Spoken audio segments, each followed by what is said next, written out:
Bienvenidos nuevamente a Castplay, el único género que envuelve en una misma telaraña el podcast y el gameplay.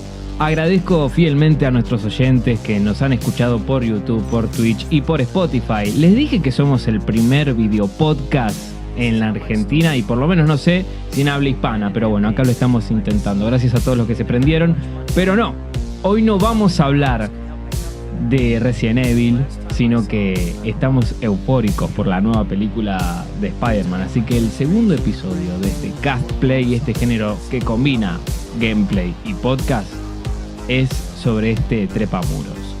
¿Es un pájaro? ¿Es un avión?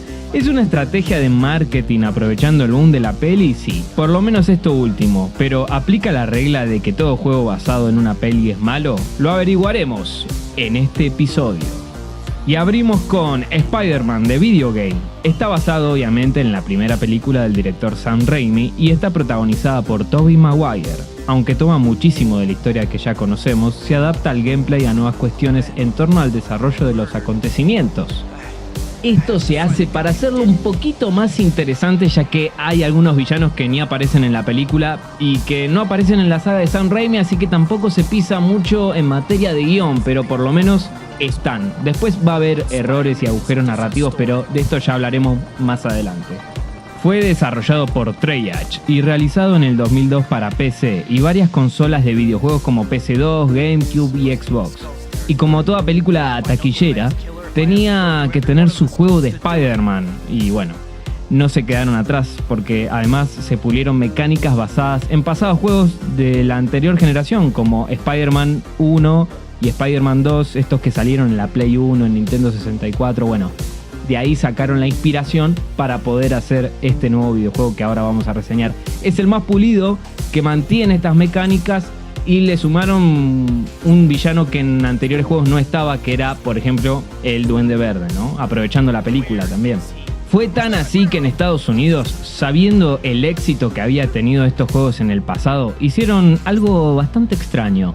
En síntesis sacaron una demo para PC, pero no del juego de la película, sino del que salió para el 2000, con la particularidad que mostraba el traje de la película en el primer nivel, donde tenés que ir a desactivar una bomba en un banco. Bueno, la verdad, rarísima estrategia de marketing, pero por lo raro, hoy esos discos también salen lo suyo.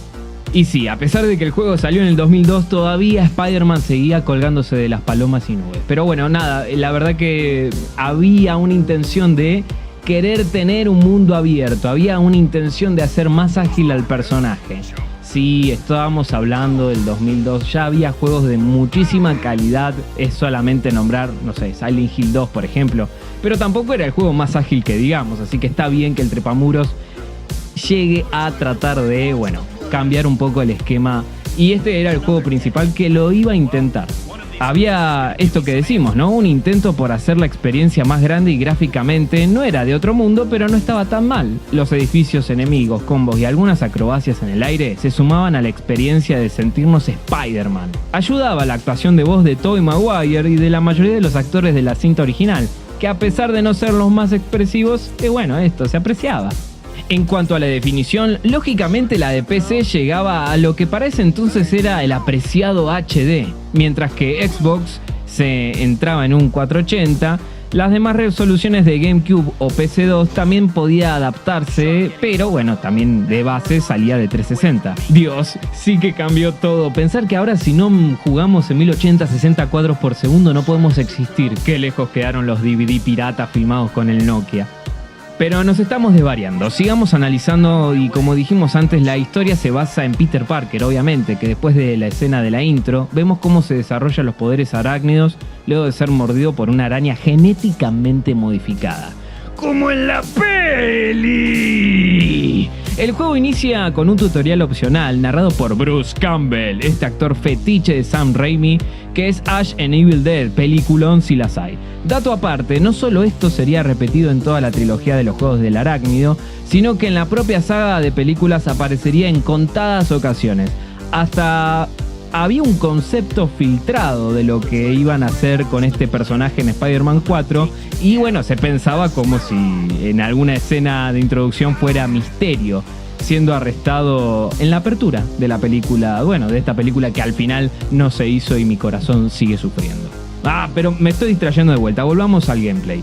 Peter aprende a usar sus poderes y el jugador aprende los controles del juego y a cómo leer el HUD. Luego de competir en lucha libre como Spider-Man, Peter es devastado cuando su tío Ben es asesinado por el líder de una pandilla de calaveras. Esto no tiene mucho que ver con la película, pero bueno, es una excusa para poner más integrantes de esta banda a nivel jugable. Peter usa sus nuevos poderes para localizar y derrotar al asesino, gracias también a una brújula que podría ser de alguna forma su sentido arácnido, como vimos en anteriores juegos como los que estaban en Play 1. Peter decide usar sus poderes para el bien y combatir el mal en Manhattan. Aunque bueno, en el medio hay una disonancia ludonarrativa, porque va matando a bastantes bandidos que se tiran del edificio, pero bueno, se lo perdonamos porque era el 2002. Además, eso también iba a ser repetido por juegos que le siguieran en la saga. Solo vale aclarar que también puedes asesinar criminales en el juego de PlayStation 4. No está pensado así, pero bueno, disonancia ludonarrativa. Mientras tanto, como en la peli, Norman Osborn y Oscorp están investigando la aparición de este nuevo superhéroe. Ansioso de desarrollar el suero del supersoldado, los mismos utilizados por el trepamuros, Osborn ordena la captura de Spider-Man, usando robots para este propósito. Spider-Man combate con estos y sale victorioso. Mientras tanto, el Joker, no el Joker del Joker, el Joker el que tiene como si fuera una bolsa de papa en la cabeza, ha robado un banco y se aleja con sus matones a medida que Spidey llega solo para ser golpeado por el buitre y muchos villanos al mismo tiempo. Me gusta, buena implementación. Spider-Man persigue primero al Joker. Su batalla con el Joker se da en la Gran Central Terminal, en las alcantarillas y en la estación del metro, donde Spider-Man lo derrota en una batalla bastante climática. Más tarde el Joker le cuenta a Spider-Man de la guarida del buitre, una vieja torre del reloj en el lado oeste de la ciudad. Spider-Man persigue al buitre entre los edificios y lo derrota en el edificio Chrysler. El científico de Osborn le dice que ahora 2 individuos con ADN arácnido están libres en Manhattan y Osborn ordena, obviamente, la captura de ambos. Robots con forma de araña persiguen a un desesperado Scorpion a través de las tuberías. Al principio es aliado y después se torna paranoico. ¿Y cómo se soluciona esto? A los guamazos. Un detalle es que en la versión de Xbox, Norman contrata a Kraven, el cazador, luego de la amenaza de la bomba, para capturar a Spider-Man, obviamente. Y Kraven lo envenena y bueno, hace un gas letal. Bueno, hay bastantes trampas en un pasillo de un zoológico. Y bueno, la lucha final es bastante importante. Pero bueno, como dijimos antes, esto trae más adelante, por lo menos en el universo que plantean en los videojuegos, unos agujeros de guión bastante importantes. Las habilidades básicas son movimientos de balanceo, disparar, puñetazos y patadas, enredar, centrar la cámara y en el modo red vas directamente donde pones el ojo, pones el proyectil. Dependiendo de cómo el jugador combine estos diferentes botones, tiene efectos totalmente distintos. Escalar los muros es automático y los jugadores también son capaces de levantar objetos pesados y ligeros, como los coches, las sillas. Hay en total 21 combos diferentes de lucha que se obtienen al conseguir las arañas de oro, que se utilizan para obtener estos combos, con 4 controles de redes, cada una con un tipo de actualización y bastante más variado que en anteriores sagas, ¿no? Eso es lo que también no va en este título. También existe el modo invisible, algo que también estaba en los trajes pasados de Spider-Man, donde el trepamuros está en las sombras y por lo tanto es indetectable para los enemigos de a pie. Esto es necesario para ganar puntos extra en el juego.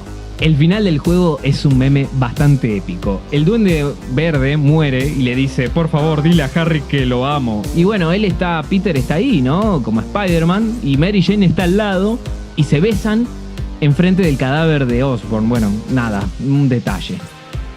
Después de completar el modo historia del juego, un bonus desbloqueable permite al jugador jugar cualquier nivel en el juego como Harry Osborn en el traje del Duende Verde de su padre, con su planeador y su arsenal a raíz de una realidad alternativa con Harry luchando en contra del Duende Verde, ¿no? De alguna forma spoileaba un poquito las intenciones de Sam Raimi con la evolución que tenía Harry y bueno, cómo termina él siendo el hijo del Duende Verde, el pequeño Duende Verde, y esta cuestión de justiciero, ¿no? Que al final de la tercera pasa. Hablando de trajes, bueno, los trajes desbloqueables para Spider-Man incluyen a Peter Parker en su ropa de civil, el traje de lucha libre hecho en casa de la película y el diseño prototipo del aclamado artista de cómics Alex Ross, para el traje obviamente de la película de Spider-Man.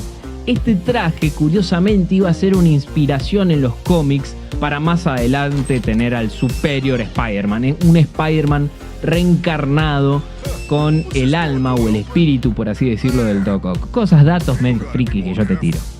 Recomendamos el canal de YouTube Matt Plays, quien comenta la partida dando consejos en el medio, y a Dark Hunter TV, que en 2 horas se lo pasó por completo. Las críticas fueron buenas, diciendo que hasta el momento era el mejor juego de Spider-Man. Sin embargo, las críticas también cayeron sobre los niveles en interiores, las actuaciones de voz de Tobey Maguire y la mala cámara, así como el hecho de que era demasiado corto y que podría completarse en unas 3 horas.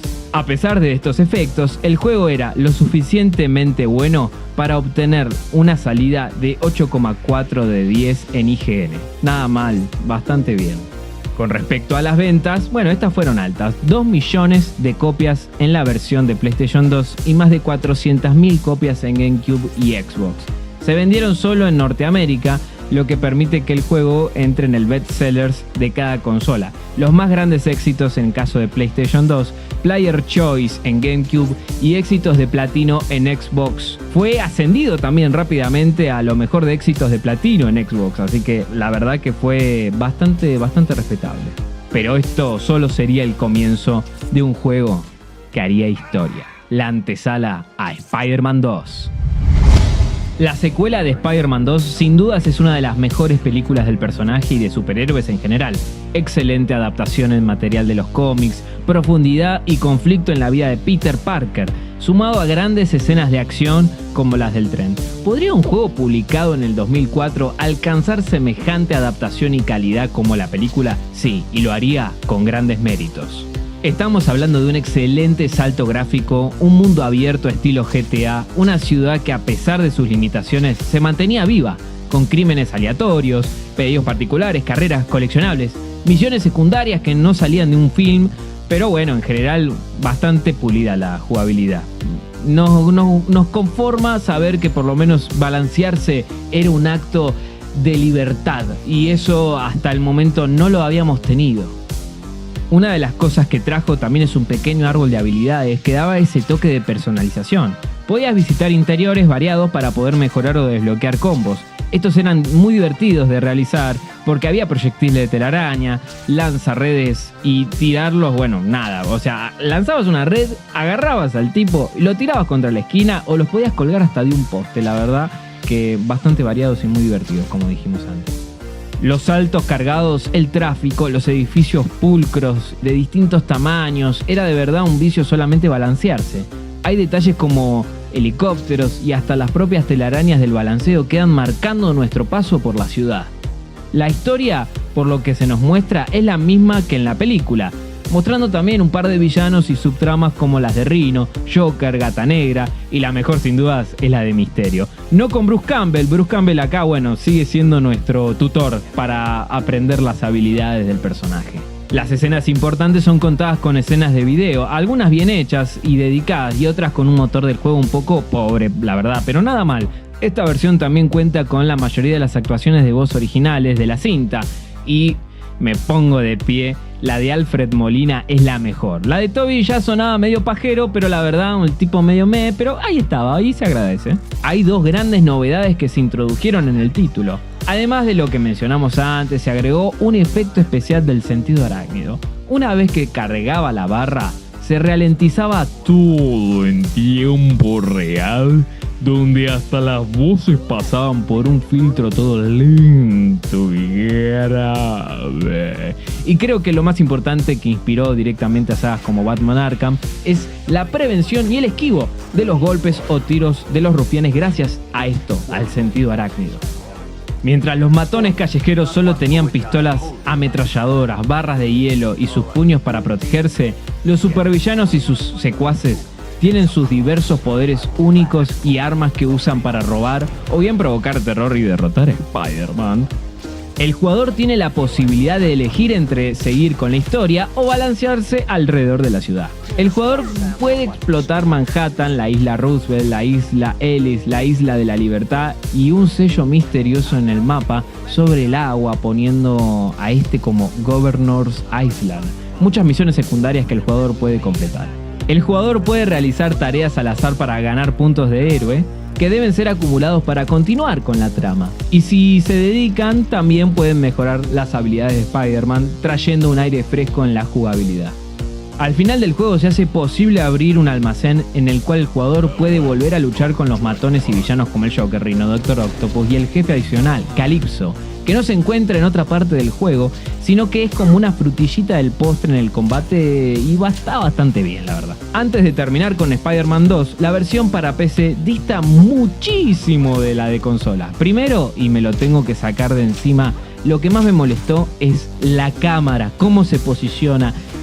Te mata, es un ángulo, es antijuego. El antijuego es la cámara. La de sobremesa no era una maravilla, pero no era injugable. Acá hacen uso bastante tonto del ratón. Para. Antes de ir de lleno, diríamos contexto. Ya arrancaba mal. Había escenas de video del primer juego y el segundo que nunca salieron en el gameplay. La ciudad vacía y sin vida, sin crímenes, poco para ofrecer. Y estamos hablando de PC. Es un misterio todavía del por qué no adaptaron directamente la versión de consolas. La historia es cualquier cosa. Todos son secuaces del Doctor Octopus. No hay explicación de nada. Te sueltan y aunque es un sandbox se siente totalmente lineal. Y hablando de Octopus, lo mueven como si fuera un monigote. Todo Spider-Man también, porque es completamente bugueable el personaje. Los propios fans tuvieron que sacar parches para mejorar esta versión. No tiene ni música. Eso sí, los diseños de niveles están muy buenos. Digo, mirar cuando Spider-Man se enfrenta a Misterio, ¿no? Es bastante importante. Es un poco mejor trabajado que la versión de PC, pero queda inferior por esto que mencionábamos antes. Hasta hay memes de esto, ¿no? La relación de Spider-Man con Sam Raimi, los memes llega hasta en los videojuegos. Recomendamos directamente no solo los gameplays, sino el canal de la Red Geek de Spider-Man, un canal dedicado en YouTube al trepamugros. Pero si quieren un gameplay completo, hay uno de 5 horas con más de 500.000 de visitas de la mano de Lord Megawin, gran jugador del título. Las consolas caseras del juego recibieron por lo general buenas críticas, citando el tamaño realista de Manhattan y la gran variedad de delitos y situaciones de emergencia para detener y el uso vivo de la habilidad de Spider-Man de hacer al jugador realmente sentirse como el héroe. Pero la PC fue la peor catalogada con un tono infantil. La queja venía de que la publicidad para el juego no hizo ninguna indicación de que la versión para PC era diferente de la versión de consolas y los cambios en las políticas de evolución hizo también difícil el reembolso. The Official PlayStation 2 Magazine clasificó el juego en un podio del número 50 Top 100 mejores juegos para PC2 de todos los tiempos. En la revista especializada Screen Attack se hizo el top 10 de juegos basados en películas y Spider-Man 2 llegó al 8º puesto. Sin dudas, todo pintaba bien hasta que la nación simbionte atacó. En este cosplay militamos el traje negro de Spider-Man como el más fachero de toda su galería. Sin dudas es el cambio de vestimenta más significativo del personaje en los cómics. Pero aunque Sam Raimi era fanático de Spider-Man, nunca se había enfocado en los simbiontes. El guión original de la tercera parte iba solamente a poner 2 villanos, el Hombre de Arena y a Harry Osborn, y listo, y ya está.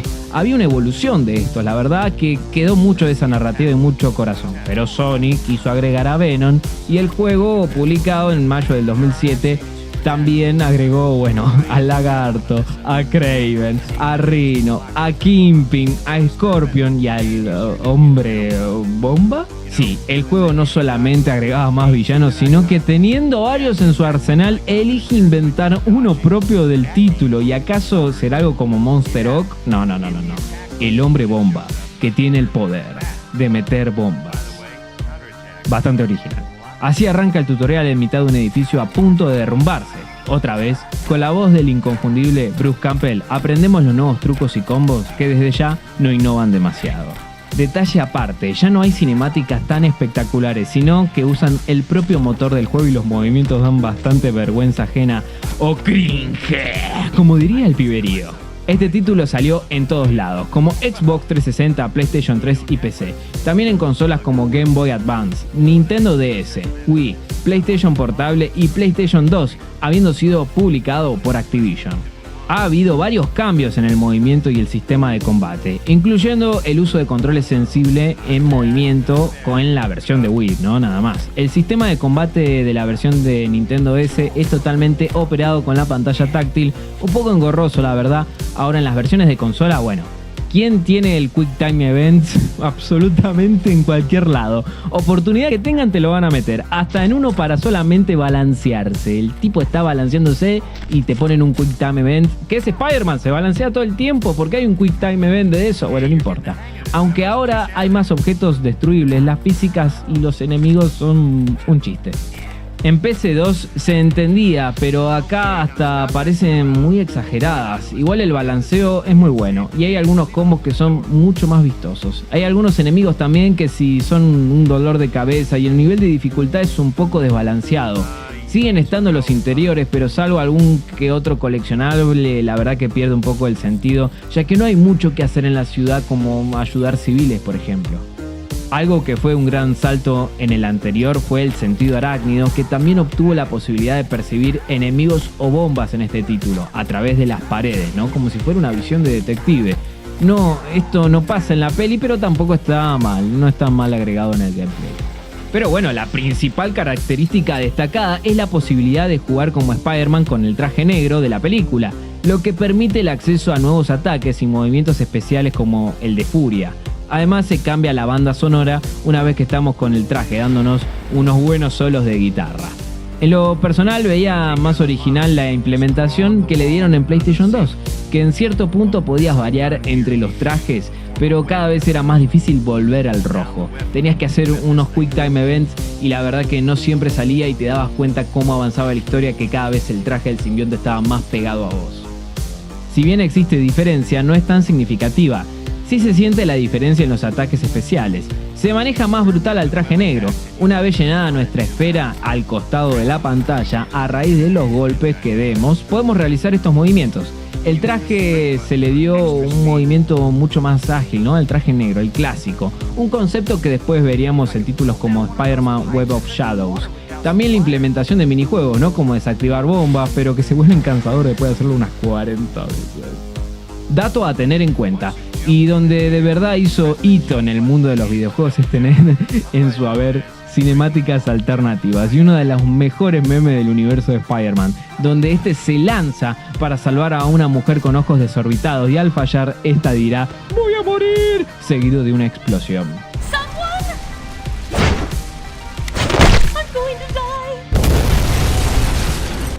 La historia, por otra parte, cuenta todo de forma episódica y autoconclusiva, copiándose o inspirándose aún más de GTA, eligiendo la forma de hacerlas. Algunas están buenas, como la de Scorpion, muy Sam Raimi, y otras son un chiste, como las del lagarto, que tenía potencial, pero fue desperdiciado.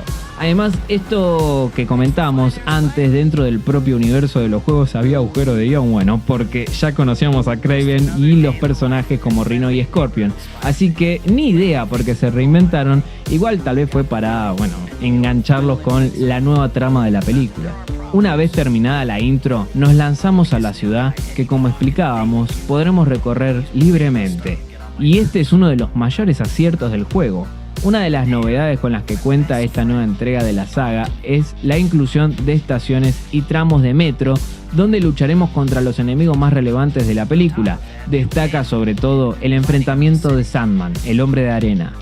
En este sentido, moverse por el entorno resulta bastante sencillo, aunque balancearse se trata de al principio un poquito algo complicado, pero la verdad que después, a la larga, termina siendo un placer. La parte más viva, curiosamente, resulta ser la del principio, cuando el Daily Google nos manda a sacar fotos, por ejemplo. Me parece que, bueno, fue el único momento que conectamos con la ciudad, ¿no? Esta relación entre Spider-Man. Esto es importantísimo en un juego del trepamuros. En cuanto a las ediciones especiales, la versión de PlayStation 2 y Wii venían con una entrevista exclusiva a Stan Lee. También hay una entrevista a Avi Arad, director creativo de Marvel y fundador de Marvel Studios. Y bueno, también hay un detrás de escena de cómo se había hecho el juego, bastante interesante. la Collector's Edition de PS3 y el Platinum Hits de Xbox 360 del juego también ofrece la posibilidad de jugar como el nuevo Duende Verde. El nuevo Duende Verde también puede ser descargado de Xbox Live y PlayStation Network por si alguno no alcanzó a descargarlo. Apúrense antes de que los servidores cierren. Spider-Man 3 tuvo opiniones mixtas y el promedio con Xbox 360, PC, Wii, PS3 y PS2. La verdad que todos tuvieron más o menos los mismos números en Metacritic.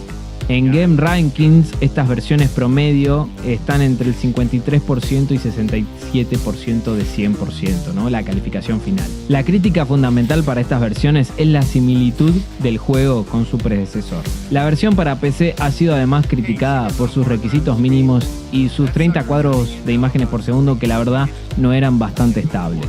Pero no recibió mejores críticas las versiones de PlayStation 2 o las de Wii, debido a una similitud con las versiones de Xbox 360 y PS3 del juego. Las versiones de Wii y PS2 han sido criticadas por un modo de relato corto, gráficos bastante decepcionantes, como Game Radar, que en su momento esta revista especializada dijo que eran técnicamente inferiores al juego del 2004. La versión de Wii, sin embargo, ha sido un poco elogiada por el uso del control remoto y el nunchuck en su jugabilidad, que es considerado como, el punto más fuerte de la versión. Recomendamos ver los gameplays del youtuber Guts Adventures, que destripa también el juego, y para un completo gameplay, Insection, que ya tiene 2 millones de visitas y en 4 horas y media se lo bajó por completo. No hay números oficiales de cuántas copias se vendieron, pero les aseguro que todo lo que salió de esa peli vendió como pan caliente. Éxito en ventas teniendo en cuenta los ports de consolas, pero las críticas obviamente no ayudaron. ¿Habrán ayudado a Amazing Spider-Man? The Amazing Spider-Man salió el 26 de junio del 2012. Curiosamente, un poco antes que se lanzara la película. Fue desarrollado por Vinox, desarrollador de Spider-Man Shattered Dimensions y Spider-Man Edge of Times. Buenos títulos, la verdad. Y está publicado por Activision también, ¿no? Se puede jugar en Xbox 360, PlayStation 3, Nintendo DS, para móviles en iOS o Android y PC. El 13 de octubre del 2012 se confirmó que iba a venir una versión para Wii. Pasa algo particular con la realización de este juego. Todavía no se confirmaba si la cuarta película de Sam Raimi se iba a realizar.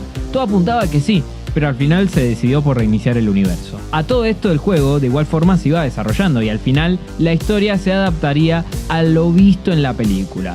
Pero no es una adaptación como tal, porque a pesar de que el juego salió antes, este sirve como epílogo de la película de Amazing Spider-Man. Esto es raro porque el juego spoileaba un mes antes lo que iba a ocurrir en la película. Imagínense si eso pasaba con No Way Home, si sacaban un juego que era un epílogo de No Way Home y el juego te spoileaba todo lo que iba a pasar. A pesar de eso, la historia estaba muy bien y seguía su propio rumbo, adaptando el universo después de la pelea con el lagarto. Oscorp es la fuente de los males, hay guiños a otros villanos y se desarrolla con normalidad, como en la peli. Cabe aclarar que este juego toma mucho de la saga de Arkham, ya que fue un éxito. Me gusta que las mecánicas se retroalimenten en este sentido porque Arkham también tomó mucho de Spider-Man 2. Le quedaba bien a este Spider-Man, era atractivo ver cómo el traje se iba destruyendo en mitad de una pelea. Y cómo también los combos tenían mucha más acción hasta en el aire. Lo que sí me quiero sacar de encima es que a pesar de adelantar que es muy notable el juego del trepamuros, la cámara en tercera persona del juego la verdad que es una contra y está demasiado cerca, limitando la versión de las acrobacias sobre todo. Tal vez una cámara un poco alejada le hubiese convenido. La versión de Nintendo 3DS y Wii cuenta con un juego diferente, más lineal, con el mismo guión y trama. El juego no es un mundo abierto y en su lugar sigue el estilo del enfoque similar al de Star Wars The Force Unleashed. Juegazo, si los hay, patente pendiente para tratar en este Castplay. Donde el jugador, en este caso selecciona un nivel del menú y comienza la partida con normalidad. Ha sido diseñado de forma nativa para la 3DS y más tarde porteado al de la Wii. Vinox también desarrolló estas versiones y la verdad que fue un buen mérito. El juego se sitúa unos meses después de los eventos de la primera película. Peter Parker y Gwen Stacy se cuelan en las zonas restringidas de Oscorp, después del horario donde Gwen revela que sus sospechas son ciertas, donde pueden estar continuando estos experimentos donde cruzaban especies entre humanos, algo que ya había hecho obviamente Kurt Connors, pero que la gente no sabía porque no había visto la peli. En el proceso son capturados por Alistair Smith, el nuevo director, quien explica que algunos científicos están, de hecho, continuando en secreto los experimentos de cruzar especies con ADN humano. Las especies cruzadas llevan un poderoso virus y actualmente están siendo enviados a un biolaboratorio para su eliminación. En ese momento, todas las especies cruzadas reaccionan ante la presencia de Peter y escapan, infectando a todos los científicos, incluyendo a Smith y a Gwen. En el proceso, Alistar desata robots de seguridad que están programados, para defenderse de estas especies cruzadas. Sin embargo, terminan atacando a Peter, ya que técnicamente también es una mezcla de diferentes especies. Peter rápidamente se pone su traje de Spider-Man y lleva a los infectados a cuarentena, luchando contra los robots en el proceso. ¿A qué me suena todo esto? Digo, no a los robots, digo a la cuarentena, ¿no? Spider-Man y las pandemias se llevan muy bien, me parece, en materia de juegos. Como relatábamos, siempre es un mundo abierto. Lo que pasa es que se tomó estos combos en cadena de Batman y le quedan bastante bien, la verdad. También estaba presente el modo detective, el modo sigilo que hacía colgar a los enemigos de los techos. Dean Brown, jefe del estudio de Venox, indica que él también ha jugado los dos juegos de Batman y le gustaron mucho. Para él el personaje de Spider-Man es muy diferente a Batman, obviamente. Tienes que acercarte en ambos de una manera diferente. Creo que los chicos de Rocksteady hicieron un buen trabajo al proveer lo necesario para hacer un gran juego de Batman. Estamos haciendo todo lo que necesitamos esta vez para hacer un gran juego de Spider-Man. Bueno, en ese momento él fumaba, por eso yo lo tengo como amigos en Facebook. Todo muy lindo, pero el balanceo no es el mejor, ¿eh? Si bien es divertido, es bastante, impreciso que en anteriores títulos. Y como es vital en ese sentido tener eso ya pulido, la verdad que fue una especie de retroceso. Aunque las animaciones son bastante piolas y el detalle gráfico aprovecha las consolas de aquella generación. Bruce Campbell sorpresivamente regresa en este tutorial, a pesar de que no estuvo más presente en la saga, da voz al juego, que ya no tenía nada que ver con Sam Raimi, como para no perder la costumbre. También mención especial a las misiones secundarias de crímenes, pero que al agotarse después todo el escenario queda absolutamente muerto. Los coleccionables son de los mejores en los videojuegos de superhéroes. Tienen muchos cómics que podés leer de manera digital, 10 de 10 la verdad, porque hay muchos que no se consiguen en las webs así de confianza, digo legales, ¿no? Obviamente. Y tienen a Kraven The Last Hunt, uno de los mejores cómics que hay del Hombre Araña, sin dudas, por favor, léanlo. Si no lo leen, no se preocupen, va a estar en PDF en Discord, escaneado legalmente de mi copia original, por supuesto.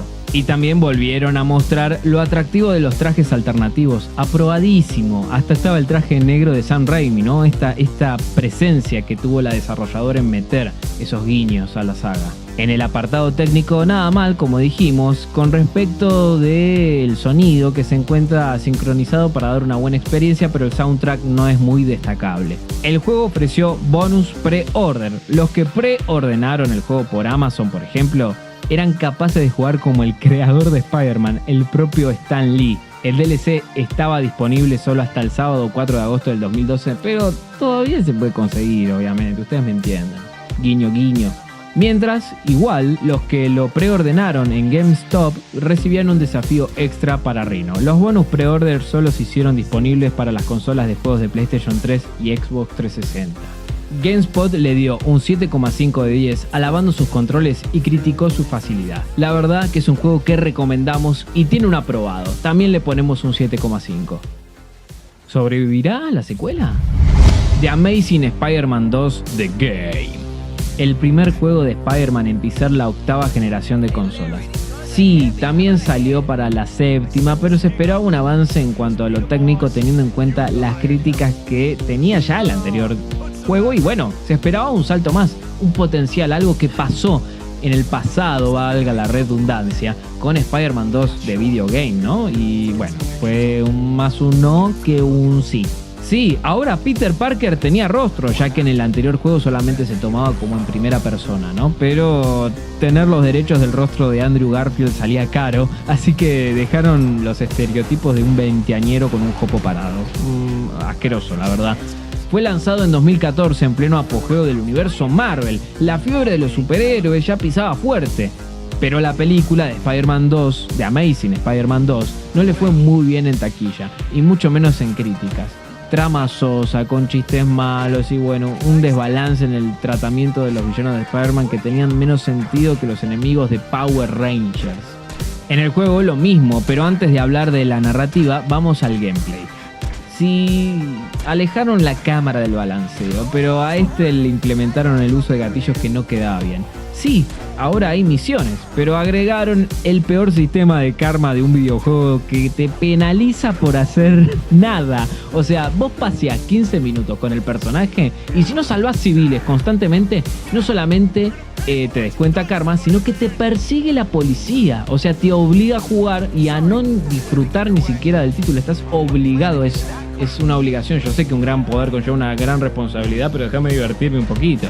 Por ejemplo, si el jugador responde a crímenes y los detiene con éxito, su calificación de héroe aumentará. De lo contrario, la calificación de Spider-Man disminuirá. Si disminuye, te persigue la policía. Si te defendés, baja aún más. Y así, y así, y así. Y sí, hay trajes nuevos y coleccionables bastante copados, pero la forma de conseguirlo se vuelve un poco sosa. ¿Por qué un grupo de ladrones tendría trajes del arácnido que justamente lo benefician a Spider-Man? No tiene mucho sentido. La disonancia ludonarrativa. Sí, la música está buena, pero la jugabilidad es torpe y hasta los enemigos parecen de plastilina.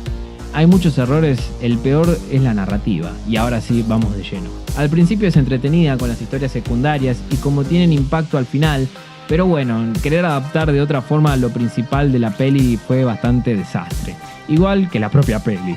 Ah, y bueno, se hace referencia pero no está. Y es literalmente el motor que mueve la secuela de la película. Así que eso como adaptación tampoco sirve. 2 años después de su carrera de superhéroe, Peter Parker, Spider-Man, reanuda su búsqueda de Dennis Carridne, el criminal que asesinó al tío Ben hace 2 años y por lo tanto lo motivó para convertirse en Spider-Man en primer lugar. Sin embargo, cuando Carridne es asesinado por un asesino en serie conocido como Carnage Killer, que está asesinando a otros delincuentes, Spider-Man hace que su misión sea detener a este asesino, obviamente. Más tarde, Spider-Man se entera de un ataque a Oscorp por parte de la mafia rusa y una pandilla callejera liderada por Herman Sleuth, uno de los contratistas de Carnage, que Spider-Man intentó, obviamente sacar de las calles.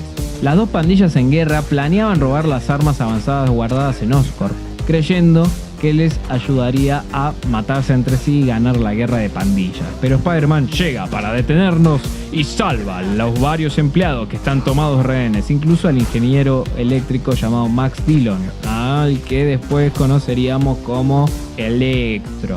Eventualmente Spider-Man derrota a los mafiosos de ambas pandillas, frustrando su plan. Pero luego se enfrenta a Sludge, quien se construyó un par de guantes y ahora se hace llamar el Joker.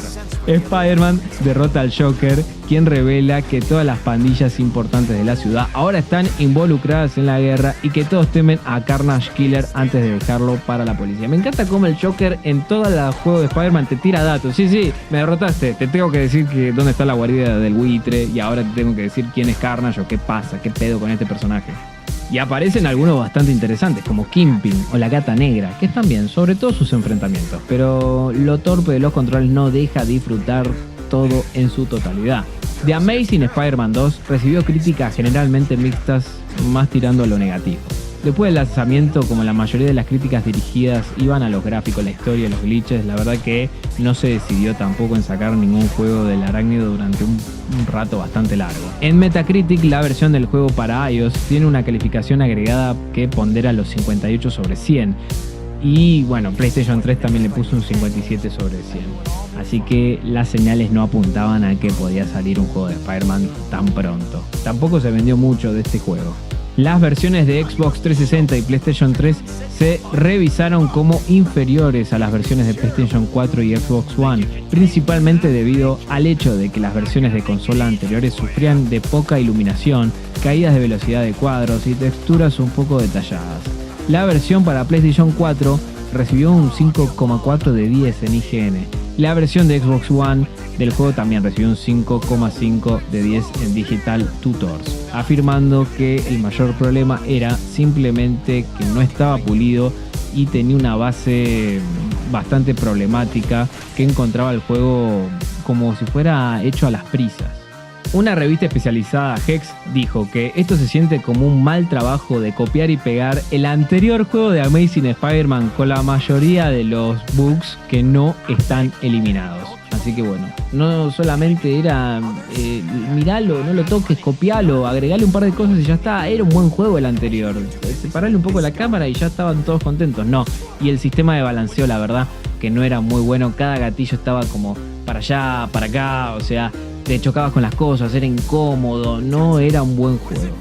Y acá le dieron con todo, porque Dan Witter de Eurogamer calificó al juego con 2 de 10, diciendo, es como si una parte de mí hubiera muerto. Whithead estaba muy decepcionado con el juego porque, como un gran fanático de Spider-Man, sintió que el juego no proporcionaba una diversión significativa para el jugador, mientras que los juegos anteriores de Spider-Man al menos proporcionaban algo. Whithead declaró, manchado por un juego deslucido y pisoteado por una mala calidad técnica, esta vez Spidey no ha sido atacado por los siniestros 6, sino que se ha reducido en un terrible 2. Como dijimos antes, no se vendió nada bien, entonces eso nos deja con el Cast Play en 3 versus 2. O sea, 3 juegos buenos que serían Spider-Man 1, Spider-Man 2 de Video Game, la película de Sam Raimi, y Spider-Man de Amazing Spider-Man, la que salió en 2012. Y nos deja Spider-Man 3 como un juego ahí, tranqui. Yo lo jugué hace poco, la verdad que es un poco tosco, pero bueno, nada, de Sam Raimi. Los memes están buenos, te hacen reír, te hace sacar un poco de risa. Y este que mencionamos recién, de Amazing Spider-Man 2 de Video Game, no lo jueguen, es muy malo. Los que están interesados en jugarlos podamos darles las fuentes oficiales, claro que sí, para darles una partida, ¿no? Ya saben, se pueden contactar o pueden visitar nuestro canal de Discord. Yo soy Luciano Nicolás Capristi, esto fue Cast Play, combinando gameplay, podcast en Spotify, en YouTube y en Twitch. Nos escucharemos y nos veremos la próxima. Adiós.